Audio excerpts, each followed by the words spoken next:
इशिता और आप देख रहे हैं इंडियन जंक्शन। आज हम बात कर रहे हैं उस खबर की जिसने पिछले कुछ दिनों में सोशल मीडिया से लेकर घर घर तक लोगों को चिंता में डाल दिया। दिल्ली देश की राजधानी और यहाँ अचानक लापता लोगों की खबरों ने एक ऐसा माहौल बना दिया है कि हर किसी के मन में एक ही सवाल उठने लगा है, क्या सच में हालात इतने डरावने हो गए हैं?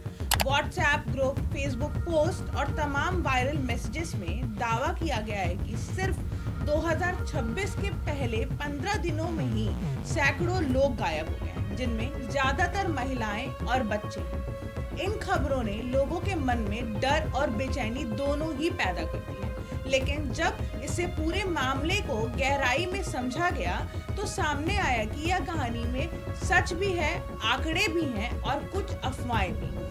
सबसे पहले सच की बात करते हैं। दिल्ली में 2026 के पहले 15 दिनों के भीतर 807 लोगों के गुमशुदा होने के मामले दर्ज हुए, यानी औसतन हर दिन करीब 54 लोग मिसिंग रिपोर्ट में शामिल हुए।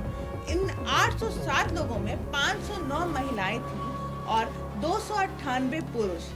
यह आंकड़ा खुद दिल्ली पुलिस के रिकॉर्ड में दर्ज है, इसलिए इसे नकारा नहीं जा सकता। दिल्ली में लापता व्यक्तियों, विशेषकर बच्चों के संबंध में किसी भी प्रकार की घबराहट या भय का कोई कारण नहीं है। पूर्व की तुलना में दिल्ली में लापता व्यक्तियों की रिपोर्टिंग में कोई वृद्धि नहीं हुई है। लेकिन यहाँ एक और महत्वपूर्ण बात है जिसे अक्सर नजरअंदाज कर दिया जाता है। पिछले 5 सालों के आंकड़े बताते हैं कि दिल्ली में हर साल औसतन 65 से 68 लोग रोज लापता दर्ज हो रहे हैं। यानी अगर तुलना की जाए तो इस साल कोई अचानक बड़ा उछाल नहीं दिखा, बल्कि औसत के मुकाबले संख्या थोड़ी कम ही नजर आती है। अब सवाल उठता है, क्या यह स्थिति बहुत डराने वाली है? 807 की संख्या सुनकर किसी का भी दिल दहल सकता है, लेकिन इसे सही संदर्भ में समझना जरूरी है। दिल्ली की आबादी करीब 2 करोड़ के आसपास है और हर मिसिंग केस का मतलब अपहरण या मानव तस्करी नहीं होता। कई लोग घर से नाराज होकर निकल जाते हैं, कुछ पढ़ाई के दबाव में घर छोड़ देते हैं, तो कुछ दोस्ती या जिद में बिना बताए कहीं चले जाते हैं। जब तक व्यक्ति वापस नहीं मिल जाता तब तक वह मिसिंग कैटेगरी में ही दर्ज रहता है। इस पूरी कहानी का एक दूसरा पहलू भी है जो थोड़ी राहत देता है। 2021 से 2025 के बीच 12 से 18 साल की उम्र में 25,500 से ज्यादा बच्चे लापता दर्ज हुए थे। इनमें से करीब 21,500 बच्चे बाद में मिल गए या खुद घर लौट आए। हालांकि लगभग 4,000 बच्चे अब भी ट्रेस नहीं हो सके, जो एक गंभीर चिंता का विषय है। यही वजह है कि यह मुद्दा संवेदनशील भी है और चिंताजनक भी।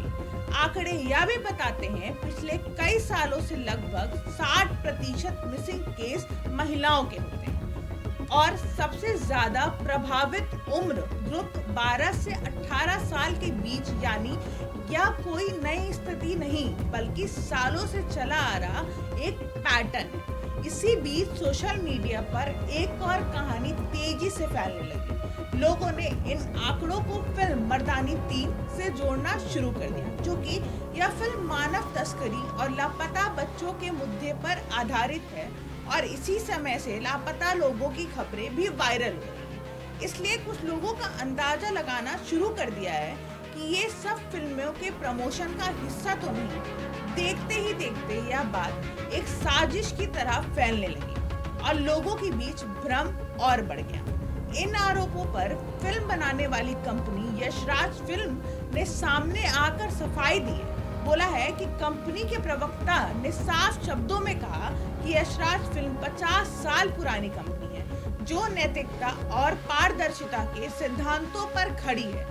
उन्होंने इन आरोपों को पूरी तरह खारिज करते हुए कहा कि वो किसी भी संवेदनशील मुद्दे पर वो सस्ती पॉलिटिक्स के लिए इस्तेमाल नहीं करते हैं। उन्हें भरोसा है कि अधिकारी सही तथ्यों को सामने लाएंगे। वहीं दिल्ली पुलिस ने भी इस मामले में अपना पक्ष रखा है। पुलिस ने माना कि 807 केस का आंकड़ा बिल्कुल सही है, लेकिन इसे जिस तरह से सोशल मीडिया पर पेश किया गया वो भ्रामक है। पुलिस के मुताबिक यह कोई अचानक बढ़ी हुई घटना नहीं है, बल्कि सालों से इसी तरह के आंकड़े सामने नजर आते आ रहे हैं। पुलिस ने यह भी कहा कि कुछ सोशल मीडिया पोस्ट को जानबूझकर पेड प्रमोशन के जरिए फैलाया गया है, जिससे लोगों में डर, घबराहट का माहौल बन गया है।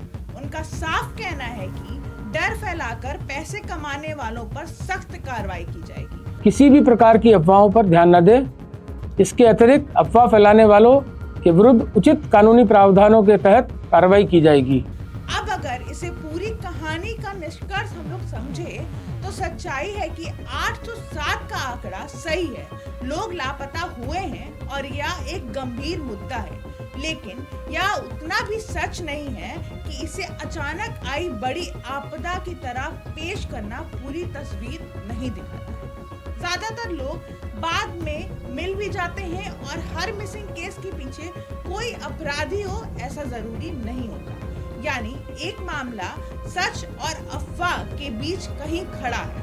आंकड़े वास्तविक हैं, लेकिन उन्हें जिस तरीके से पेश किया गया है उसने डर को कई गुना बढ़ा दिया। ऐसे में जरूरी है कि हम किसी भी वायरल खबर पर यकीन करने से पहले उसकी पूरी सच्चाई जानें, क्योंकि कभी-कभी आधा सच ही सबसे ज्यादा डर पैदा करता है। इंडिया जंक्शन, खबरों का जंक्शन।